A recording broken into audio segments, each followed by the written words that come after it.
kwenzeka ukuthi sizala enye into ezawuqhuba iye phambili. Siyajabula comrades ukuthi namhlanje we are celebrating the centenary of the October Revolution. I-revolution eyaba khona eRussia kwangena umbuso omutsha eRussia wamakomanisi wama-Bolsheviks. Sicelebrate leyo revolution ngoba kwaba i-revolution eyaguqula umhlaba wayaguqula namazwe amaningi khona la emhlabeni. Siyayibonga siyayicelebrate le centenary ngoba the party yethu South African Communist Party nayo it took a lot of lessons out of the October Revolution. Ngoba leyo revolution eyayimele abasebenzi emhlabeni wonke kakhulu abasebenzi baseRussia. Siphinde futhi ngalesikhathi sibone ukuthi le centenary ihlangana nokuzalwa kuka-Comrade O.R. Tambo. Sicelebrate nempilo yakhe uComrade O.R. Sithi long live the spirit of O.R. Tambo, long live. Long live the spirit of Oliver Reginald Tambo, long live. Uma sicelebrate impilo kaComrade O.R. uma sihlanganisa nokucelebrate i-October Revolution sikhumbula ubudlelwano bebukhona phakathi kwe-SACP ne-ANC iminyaka yonke ukuthi kwakwakhe i-alliance, a very strong alliance yona eyayenza ukuthi namhlanje sibe la sikhona. I-alliance le namhlanje has become weak. The alliance ayisasebenzi ngale ndlela ebeyisebenza ngayo kuqala. Manje sithi sifuna le alliance ibe i-alliance ezokwazi ukuqhuba yonke into enzeka la eMzantsi Afrika. Kube i-alliance ezoba yona ezophatha lelizwe ukuthi siye phambili ngento ezinhle ezizawenza ukuthi umphakathi ube nempilo enhle. Sifuna ukuthi sivuse le alliance. The alliance ibe alive. It must be a strong alliance. It must be an alliance that is the strategic center of what we do in our country. Sit forward with the alliance, forward. Forward with the alliance, forward. Say it in namhlanje, comrades. Into esizwisa ubuhlungu lapha eKZN ukuthi kube nama-disaster amaningi. Abantu abaningi balahlekelwa impilo yabo. Sesibale abantu abayi-12 manje abalahlekelwe impilo zabo. Isizwisa ubuhlungu kakhulu sisonke as-South Africans. Sithi imndeni yalabo bantu abalahlekelwe impilo, sithi sinani, sihamba nani, siyanizwela kuyo yonke lento enehlele. Si-African National Congress, si-COSATU, si-SACP, si-SANCO, siyanizwela and sifuna ukuthi uhulumeni afake isandla ukuthi ancede loyo mndeni kulobunzima abakubo khona manje. Uhulumeni ancede labo abalahlekelwe izindlu. Izindlu zabantu abaningi zibhidlikile, abantu abaningi balimele. Sifuna ukuthi uhulumeni wethu abanakekele labo bantu, kube nento uhulumeni azobayenzela yona. Comrades, njengoba sihlangana manje kule rally, sithi njengoba sihlangana la eKZN, lento beyikhulunywa uComrade Mabhida Kulu isizwe sibuhlungu kakhulu. KZN, comrades, was the pride of the African National Congress. We were very proud ngomanyano belukhona lapha eKZN. ANC beyi-united lapha eKZN all the years. Thina besisiqhenya nge-ANC yalapha eKZN. Sazi ukuthi iKZN ikhaya le-African National Congress.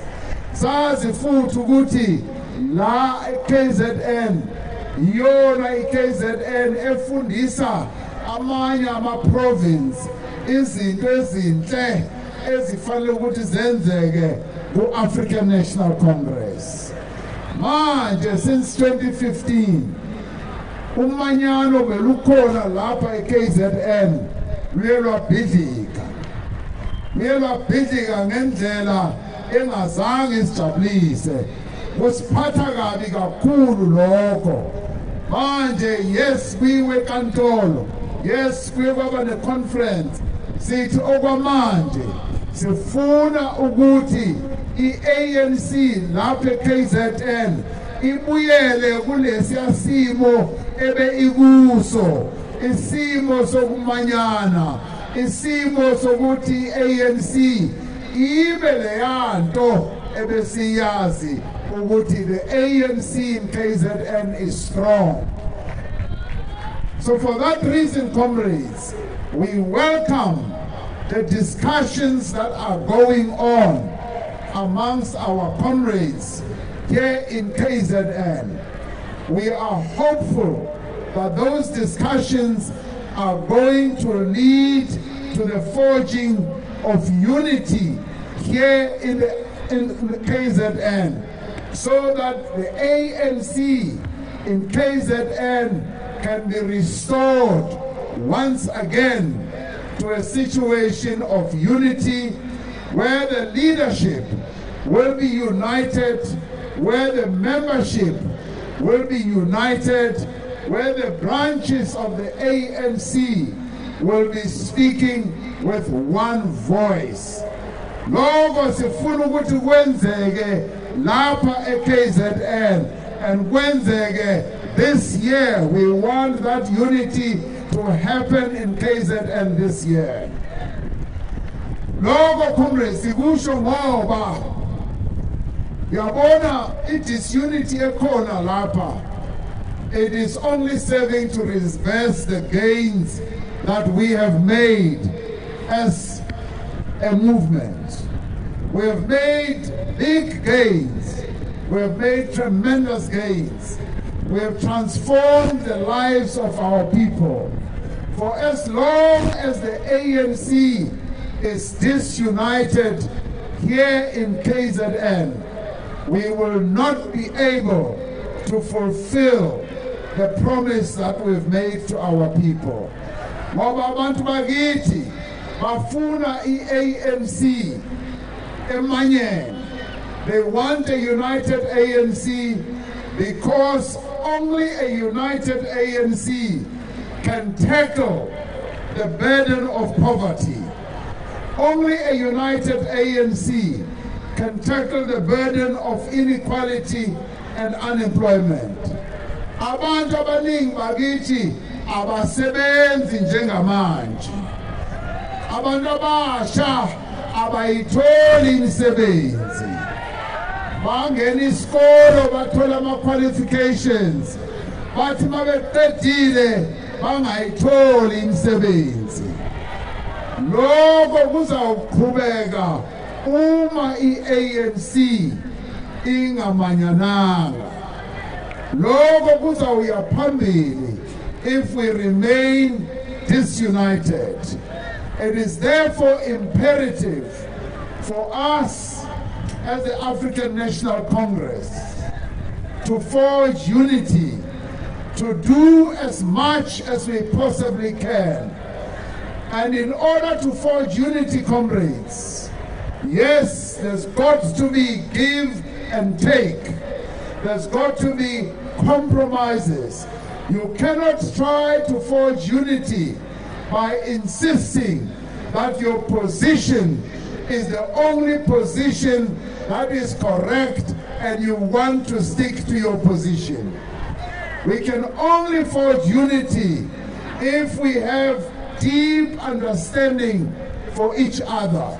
But it can also forge unity by working together, by ensuring that we set up a structure through which we will forge unity in our discussions, but a structure that will also enable us to traverse these other processes that we are involved in. This is the only way we will be able to forge unity lapha KZN. We also are calling for unity right across our movement. A few weeks ago, a conference of one of our provinces did not end well, and that led to disunity also in the Eastern Cape. So comrades, as the leadership of our movement, we are calling for overall unity in all our structures, particularly as we are now going to our national conference. The national conference, esiyakuyo, is an important national conference. This is the national conference that is almost do or die for the African National Congress. If we don't forge unity at the coming conference, we are going to be facing serious problems. But we must start forging unity now in our regions, in our branches, in our provinces, and finally, we must then forge unity at our national conference. The conference esiyakuyo, comrades, ibhekwe ilizwe lonke, the whole world. Izwe lonke libheke lo conference kaDisemba esiyakuyo. Abantu bonke la emhlabeni eSouth Africa babheke ukuthi le conference izawenza ukuthi ANC manyane. That the ANC must be united, the ANC must be renewed. The problems that we've been having in our movement must be solved at this conference. The terrible ills and tendencies that have come into our movement must also be dissolved at our conference. Tendencies such as gatekeeping must come to an end with the conferences here. Tendencies such as ukusebenzisa imali ukuthenga ama-vote must come to an end with the conference. Lama tendencies ukuthi kunabantu abajoyina abanye abantu ifana ukuthi iphele abantu bajoyine i-African National Congress kuphela. Sonke lezo zinto sifuna ukuthi kule conference esiyakuyo ziphele. Ne-corruption engene kulo mbutho wethu, lesifo se-corruption naso sifuna ukuthi siphele uma sifeda le conference ngoDisemba. Ukuthi amasela akhona phakathi kwethu nabo bafunde indlela ezinhle zokuthi ubusela abusebenzi embuthweni we-African National Congress. Sifuna ukuthi, comrades, our unity must be based on the values and the principles of the African National Congress. Sithi asi-ANC siziqhenye ngokuthi singabantwana baka-Albert Luthuli, singabantwana baka-Oliver Reginald Tambo, singabantwana baka-Nelson Mandela, singabantwana baka-Albertina Sisulu no-Lillian Ngoyi abebeziphethe kahle behola lo mbutho kahle. Sifuna ukuthi uma sidlula beyond December, comrades, sidlule sazi ukuthi le ANC ezawuphuma after the December conference ibe ANC emanyene, ibe ANC enama policies aqonde kahle, ibe ANC ezoba neinkokheli ezizokwazi ukuthi zihole lo mbutho ziwise phambili zingawisi emgodini. Sifuna ukuthi uma si-adopt ama policies, we must know that we are giving direction to our country. When we elect a leadership, we must know that we are electing a leadership that is tried and tested, that is going to lead our people to a better life. And comrades, njengamanje baningi abacontestayo for our positions. Sithi, whoever wins, whoever emerges as the choice of our people at that conference, sifuna ukuthi those who may not have their candidate successful must rally behind those who are going to be successful. Sibambane, sibe into eyodwa, sibe one ANC that is going to take our country forward. Comrades, it is important, ngoba the whole country is looking at this conference. Ngitshela ukuthi nama opposition party bafuna ukuthi le conference ihambe kahle, ngoba uma ingahambi kahle nabo baphelelwa imisebenzi, abanawo umsebenzi wokuba in opposition. So it's important ukuthi this conference must go well. Namhlanje besisesontweni eThekwini Community Church Center sicele umfundisi abefundisi bebegcwele lapha estaging, sathi bekani ANC emthandazweni yenu, nithandazele iANC ukuthi iye kule conference iphume lapho imanyene, iye kule conference iphume namapholisa amahle, iphume futhi nenkokheli ezizawisa eSouth Africa phambili emehlweni. So comrades, sifuna ukuthi le ANC yethu, it must be a renewed ANC, it must be an ANC that is bold, that is courageous, that is going to transform our country. What do we want from the ANC? Sifuna ukuthi ANC must in a determined way tackle the challenges that are facing our country. It must reduce unemployment. Sifuna le ANC ezawuphuma ngoDisemba after isikhethe inkokheli, ziphume namaplan nama-strategies of how we are going to create jobs throughout the country, how we are going to get the 9 million people in our country who are not working back to work. And now we know that the ANC can do it. There is manga eziningi ANC kusukela ngo-1994 iguqule iSouth Africa.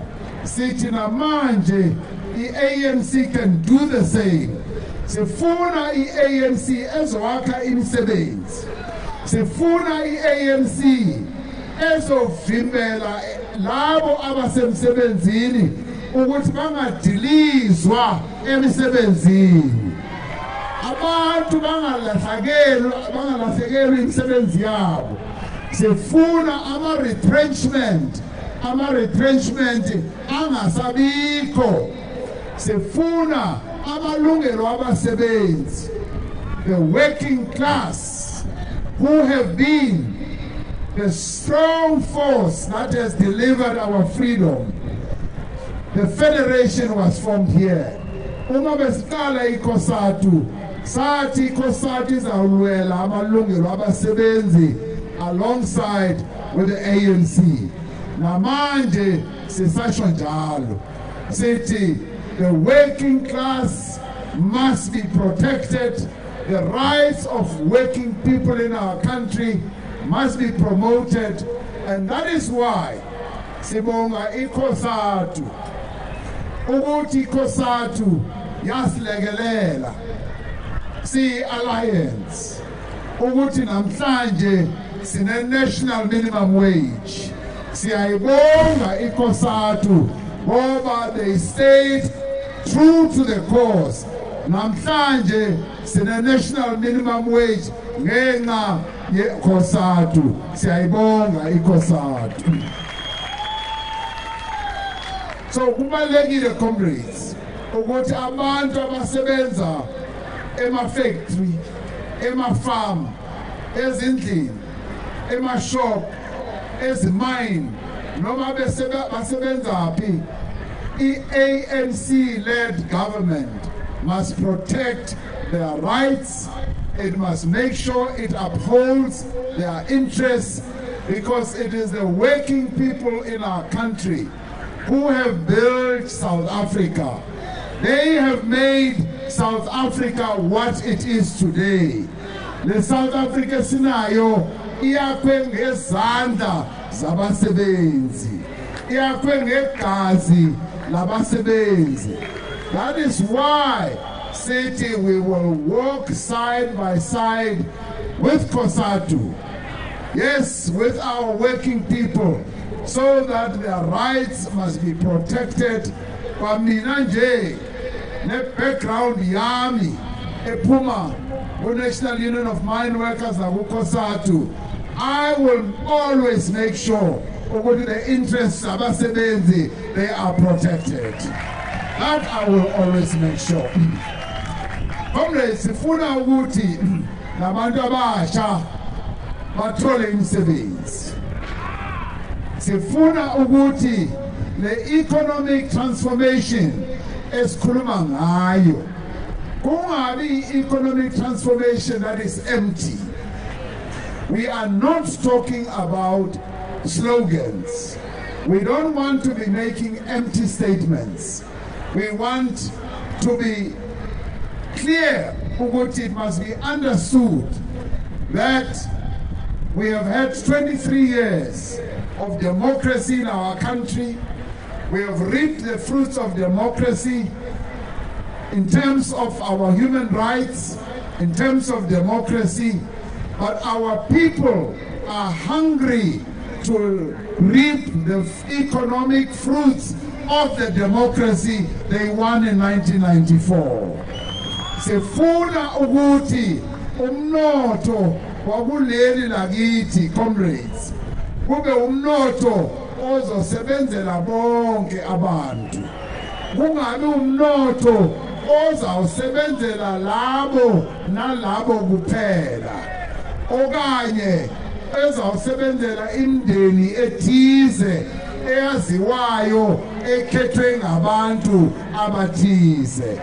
Sifuna economy, umnotho ozawusebenzela wonke umphakathi walapha eSouth Africa, so that all the people of our country must feel that the economy is working for them, that they are benefiting from the economy, they are getting a better livelihood out of the economy, and their lives are getting better. Comrades, the ANC was formed to improve the lives of the people of our country. And City Logo, it must happen. We want the lives of our people to be improved, and the improvement that should come from an improved economy. The economic benefits must be felt by all the people in our country, and that is why City, the economy must be restructured. Economy yetu will never be able to deliver a better life to all our people unless we restructure it, unless we go down to the root and deal with the systemic problems that confront our economy. See, right now, the control of our economy is just in a few hands. Kusuke kube West futhi nomhlaba uphethwe ngabantu abayifew kuphela. Umhlaba wokhokho bethu awukho ezandleni zomphakathi. Nawo umhlaba sifuna ukuthi ubuyele ezandleni zabantu bethu. Sifuna ukuthi lo mhlaba umhlaba wokhokho bethu must work to advance the interests of all South Africans and not just a few. It is for that reason, comrades, that we are going to work day and night to come up with clear policies, clear strategies to transform this economy. We will first have to deal with the fact that the economy of our country is monopolized, is owned by a few entities in our country. And we are saying we must now make sure that we spread the ownership of the economy of our country so that it is owned by the majority of the people of our country.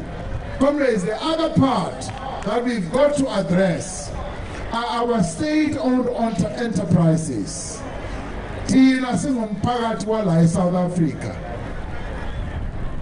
Ezandleni zethu njengomphakathi kunamakhampani amakhulu onjengo-Eskom, onjengo-Transnet, onjengo-Prasa, enjengo zonke nalezi ezisebenza ngamanzi, amadamu nazo zonke.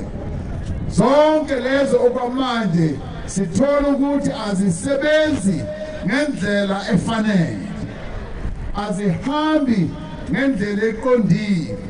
Uma sibuka sithola ukuthi lama company onke acontrola uhulumeni, they are 30% of our economy.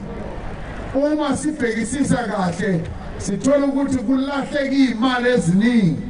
Ezinye imali ziyakhishwa nje zinikwa abantu kungenasizathu. Ezinye zinikwa imindeni ethize kungenasizathu. Sithi konke lokho kuzofanele ukuphele and kuzawuphela bayathanda noma abathandi.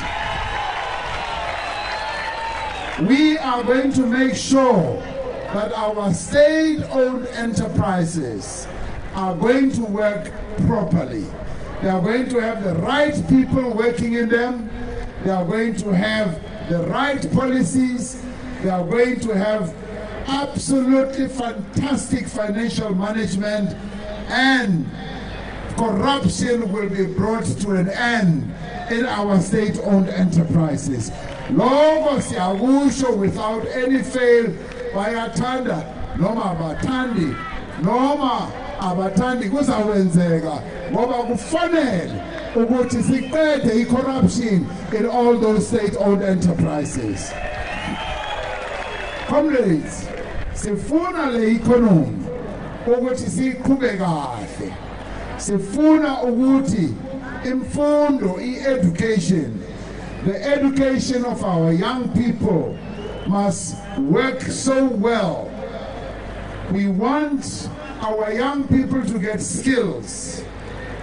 Sithole ukuthi abantu abanama skills, abantu yes abafundile abanama certificate, ibona abakwazi ukuthi bathole imisebenzi kalula. Noma kwamanje kusenzinyana ukuthi imisebenzi ibe khona ngobuningi, kodwa labo bantu abanama skills, labo bantu abafundile ibona abakwazi ukuthi bathole imisebenzi kalula. So sifuna ukuthi uhulumeni focus even more on education. We know what our young people want free education at the tertiary level. We know that. Siyazi ukuthi nithi you want free education And yes, the Freedom Charter says the doors of learning shall be open, and those who want to go forward into tertiary education must be assisted. Our government is working very hard to ensure that there is maximum assistance to the young people of our country. Bathole amabhazari, bathole bonke uncedo which they can ever get. Now we are going to be increasing the assistance to our young people throughout the country on an ongoing basis. Okunye sikufisayo comrades, ukuthi lapha eKZN we want the matric results to get better every year. KZN, comrades, KZN must be the leading province for matric pass rate. Logo siyakufuna, siyakufisa, and we think ukuthi KZN can be the best province when it comes to matric pass rate. Angithi kunjalo. Angithi kunjalo. That is exactly what we want. Sifuna ukuthi abasha base KZN, they must get better matric results, they must get better skills so that they are able to participate in the economy of our country even more effectively. Because uhulumeni wethu is prepared at all costs to give maximum support to the young people in KZN and throughout the country. Okunye comrades okubalulekile ukuthi as we focus on economic growth, sifuna ukuthi we must also focus on ama sectors abalulekile kwi-economy kumnotho wethu. KZN is gifted because you've got the ocean. The ocean economy is another area where KZN can lead the country. Sifuna ukuthi ocean economy must be a speciality of KZN so that we can create opportunities for abantu bakithi. We must create our industrialists. To create the big industrialists here in KZN. Bakwazi ukuthi take advantage of the ocean that surrounds the KZN. They must take advantage of the various other sectors of our economy. So sifuna labo who want to get into business to come forward so that they become part of the Black Industrialist Program. Sifuna futhi omama nabo bangahambele emuva. Sifuna ukuthi nabo they must also become business leaders. They must also get involved in business operations and enterprises. Sifuna ukuthi sivulele omama amathuba ukuthi nabo they must get involved and they must become active in the economy. Bangabi omama bazohlala kuphela ekhaya. Sifuna ukuthi bangene kulento yomnotho. They must play an important role. Comrades, imisebenzi yethu ningi. We have a lot of work as the African National Congress, but we believe ukuthi yonke leyo msebenzi we are able to execute all the tasks. We will only be able to execute the tasks when the African National Congress is strong, when the ANC is united, when we make sure that our branches are alive. Manje, the important thing about making sure that we get this success is to make sure that our base, the ANC, is strong. Right now, Siyago National Conference, sifuna ukuthi nina enizoba ngama delegates azoya ku conference ama-branch wenu ahlangane, and ama-branch wenu they must correct. Singazotshelwa ukuthi ama-branch they could not correct because of that and that and that. Sithi niye ema-branchini wenu, your branches must meet, they must correct, they must discuss policies of the African National Congress. They must discuss what you want the ANC to adopt when it goes to the conference. You must be clear who are your delegates. You must be clear with nibanike ama directives, the mandate clear ukuthi ama policies amaphi, inkokheli ezizawukhethwa eziphi, ukuthi uma basendleleni bangazolahleka base bayenza enye into enina as branches eningabanikanga imandate kuyo. Kubalulekile lokho comrades ukuthi your branches must be the strong branches that are going to enable your delegates at the conference to execute your mandate. Because if they don't execute your mandate, the ANC will come out weaker. The ANC will not be able to have this winning mandate which we want. Because we want the ANC to be strong here in KZN. Okunye, comrades, okushluphayo la emoyeni ukuthi la eKZN kunabantu abaningi ababulawayo, abantu comrades ethu ayabulawa la eKZN. Kuhlezi iMwerani Commission manje iyazama ukuphanda ukuthi why ama-comrades ethu ebulawa ngalendlela. Manje comrades iyasihlupha lento, because throughout the whole country every ANC member is worried about ukufa kwaba-comrades wethu lapha eKZN. Sizama ukuzibuza ukuthi kahle lento ibangwa yini na? Ibangwa ukulwa phakathi kwethu or kunabanye abahlukumezi abaphuma ngaphandle na? Siyazibuza yonke leyo mbuzo. And that is why, comrades, we say the killings in KZN must come to an end. We want peace to reign in KZN, and so therefore the killings must come to an end with immediate effect. Sifuna ukuthi labo abahamba yonke indawo bafuna ukubulala ama-comrades e-ANC, sifuna ukunitshela ukuthi sizanithola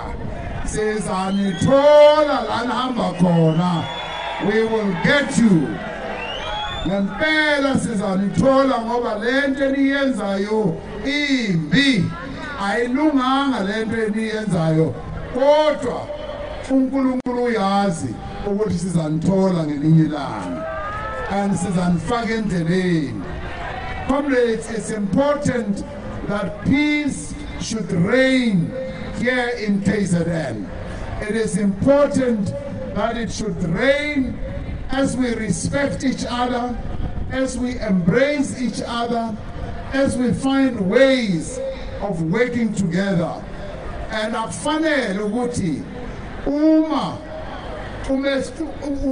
into usifuna ukuzisho zihlukile kwezomunye comrades, sifanele ukuthi sibulalane.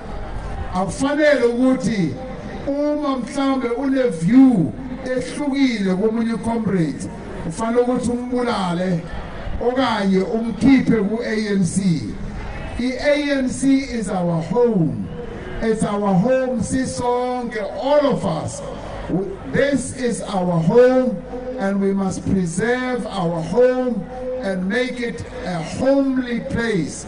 Ukuthi sisonke, we must be able to feel ukuthi ikhaya lethu, and i-ANC izawenza umsebenzi wokuthi yenze impilo yethu ibe ngcono, because the ANC was founded to improve the lives of our people and nothing else. It was founded to unite all of us as South Africans. It was founded to rid our country of apartheid. It was founded to transform South Africa into a non-sexist, non-racial, democratic South Africa. So our task is to build a national democratic society so that sisonke, on a non-racial basis, everybody must feel that the ANC is their home. Everybody must also feel that this ANC is leading society. This ANC is attractive. It's like a beautiful flower that attracts all the bees. That is what the African National is supposed to be. We are supposed to be giving leadership to the whole country to make sure we give direction to the country and we make South Africa prosperous. Okuseqiniseni my comrades, alikho elinye iqembu elingakwazi ukuthi lithathe South Africa la ikhona liyise phambili.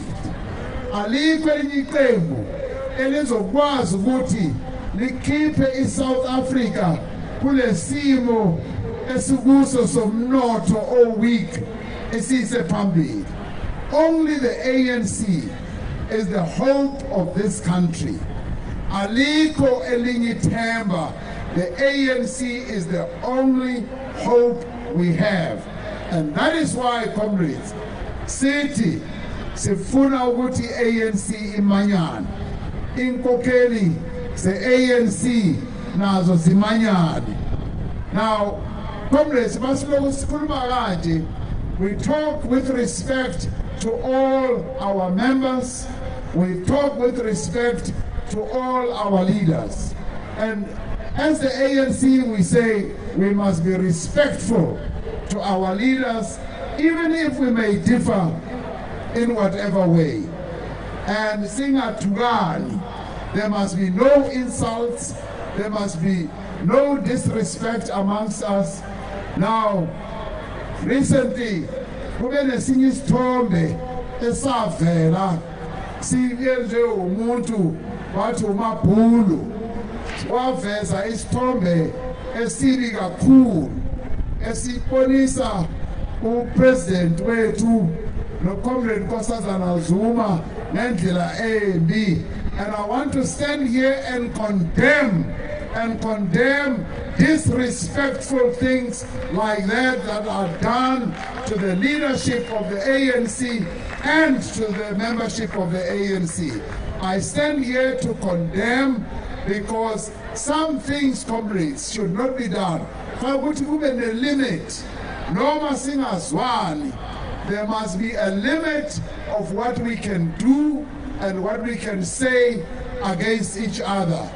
And in that regard, comrades, we must condemn izinto ezikhulunywa kabi ngamanye ama-leader, because in the ANC, comrades, we must never reduce what we are doing, noma we campaign, to personalities.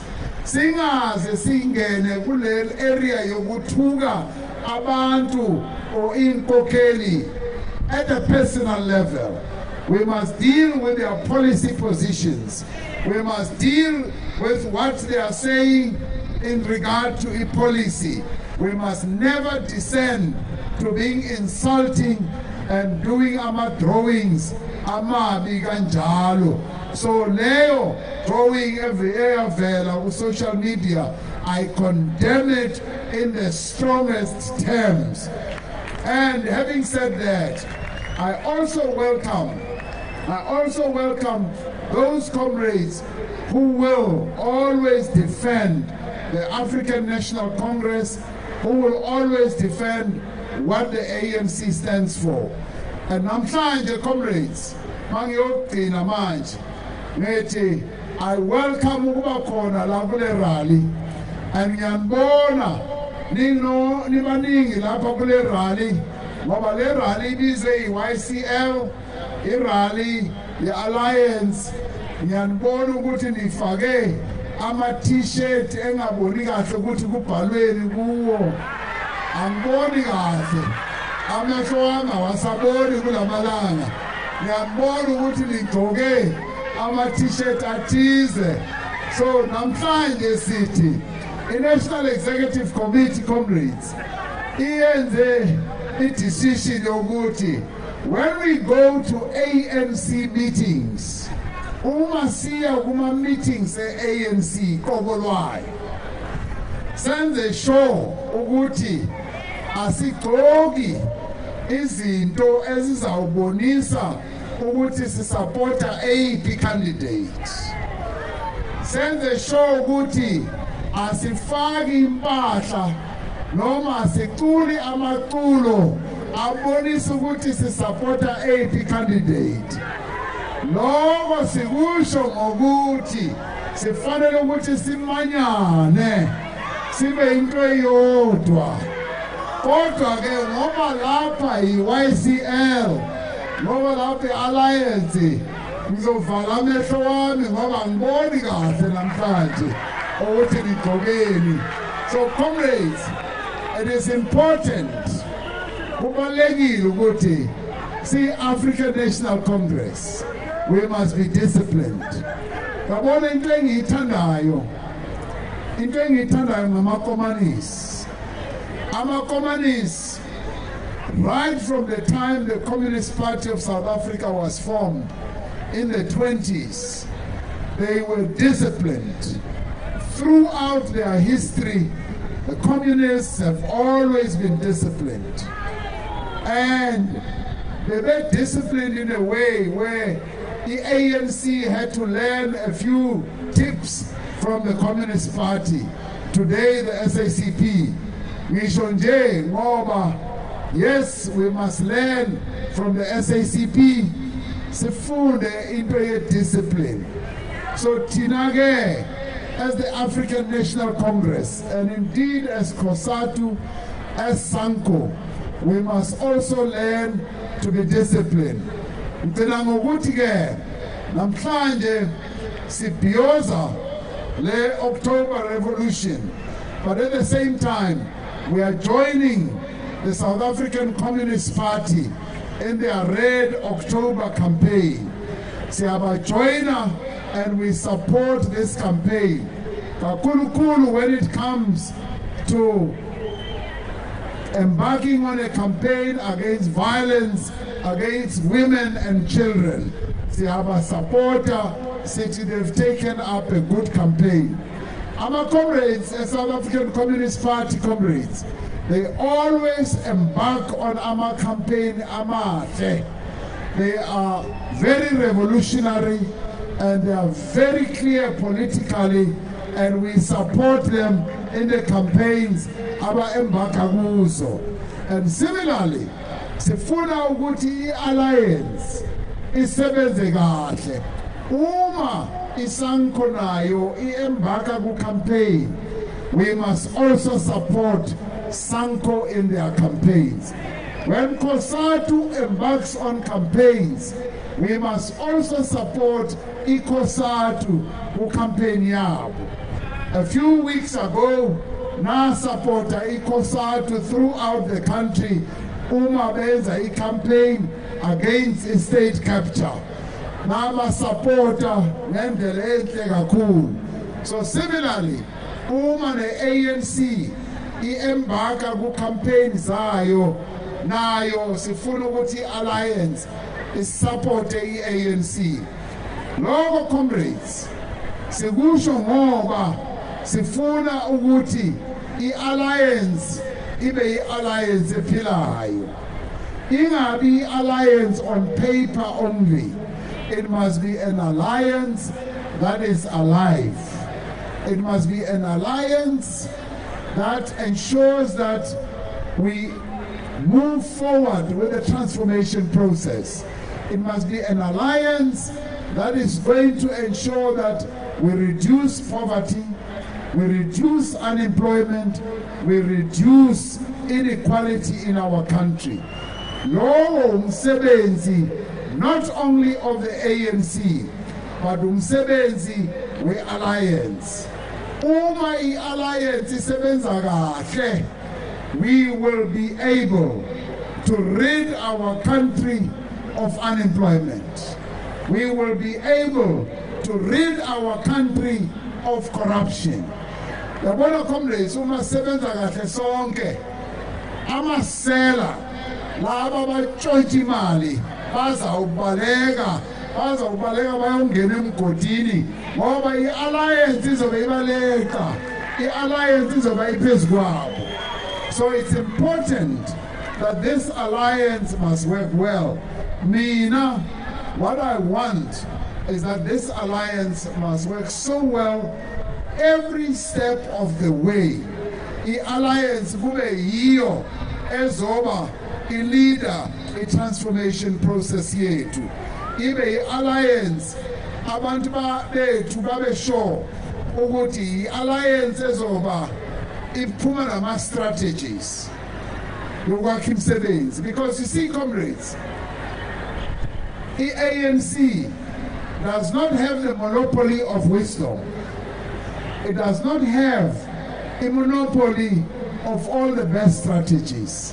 It is therefore important that we should work with our alliance. Just like uma besiqhuba umzabalazo, the ANC did not have a monopoly of all the strategies that brought down the apartheid. We had to rely on the entire alliance to bring down the apartheid. And for that reason, we are saying the alliance must therefore be strengthened. And namhlanje, you are a clear demonstration. Yokuthi alliance la iyaphila, and the alliance yiyo esingayithemba ukuthi ixazulule onke ama-problem esinawo. So comrades, ngifisela inhlanhla ke uma niprepare ukuya ku-conference, ukuya kuma-BGM, uma niprepare ukuyo-finalize ama-policy wenu, uma niprepare ukuyo-finalize i-list yalabo bantu enifuna ukuthi bakhethwe bangene ku-National Executive Committee. Uma niyenza i-list yenu ye-top 6, nginifisela inhlanhla ngithi nje kini nikhethe kahle,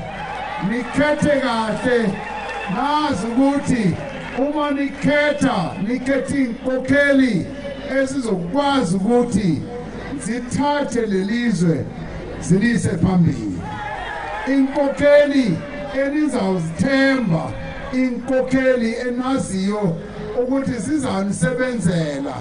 Ningayokhetha inkokheli, comrades, ezizoba zisebenzela zona nemindeni yazo. Makukhethwe inkokheli ezizawuzithoba zisebenze njengo-Albert Luthuli, zisebenze njengo-Nelson Mandela, zisebenze njengo-Walter Sisulu, o-Govan Mbeki, o-Chris Hani, zisebenze impela, zizinikele njengo-Harry Gwala, zisebenzele umphakathi. Amandla! Viva ANC, viva! Zizawujika izinto ngempela zizawujika. Masiqhube siye phambili, izinto zizawujika. Masiyenze sure ukuthi zijike ngempela masiphuma kuleyo conference ika-December. Ngiyabonga. Mandla. Siyabonga kusekela mongameli. Sekela mongameli. Uze ungayijikeli working class njengomnumzane ethile ngeke ngimbize ngegama. Socela usihlalo we-Young Communist League as a voice of thanks. Itsunami sondele eduze. Amandla awethu, long live Jack Bavara, long live Lenin, long live Forward to socialism, forward! Forward to socialism, forward! Long live the DP, long live! Umsebenzi mncane kakhulu ukubonga. Qala umuntu abongeni na comrades who made time ukuthi nibe nathi la as young communists in the province of Moses Mabhida. Sibonge uComrade UDP, Comrade Cyril Ramaphosa, for making time to be in the province of Moses Mabhida. Sibonge our National Secretary, Comrade Mluleki Dlelanga, who is here. Comrade Program Directors, Sihlalo Kosatu. Sibonge uComrade Swalosi, the second president of Kosatu. Sibonge leadership of South African Communist Party for supporting this program. Comrade Unomvuzo Shabalala. Sibonge leadership of province, Comrade Umkachwa, for leading the delegation of the party in the province, and all other comrades who supported and made sure that this program is a success. Comrades, siyacela-ke noma singayikhuluma indaba zakhongolos to go into your BGMs and make sure that you nominate the leadership that is going to rescue the National Democratic Revolution moving forward. Amandla!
I select.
Just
Ramaphosa, ehifamba nawe. Ramaphosa lo, ehifamba nawe. Yahoo, ehifamba nawe.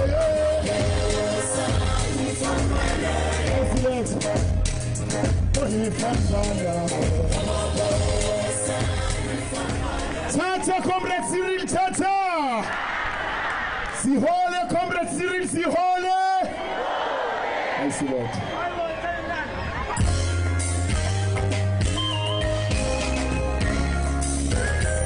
Nangizomtshela, angilobole, kusirele. Mina ngizomtshela, angilobole, kusirele.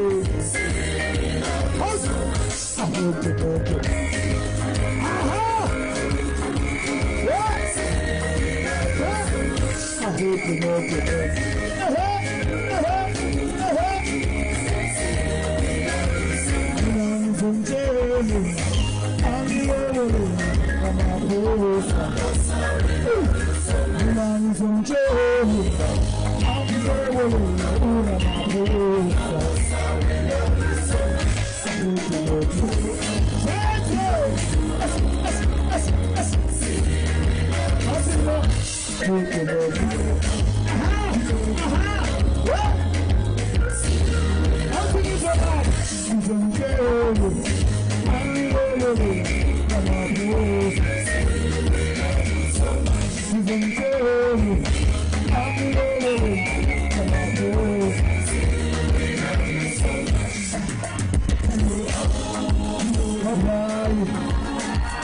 Bye-bye.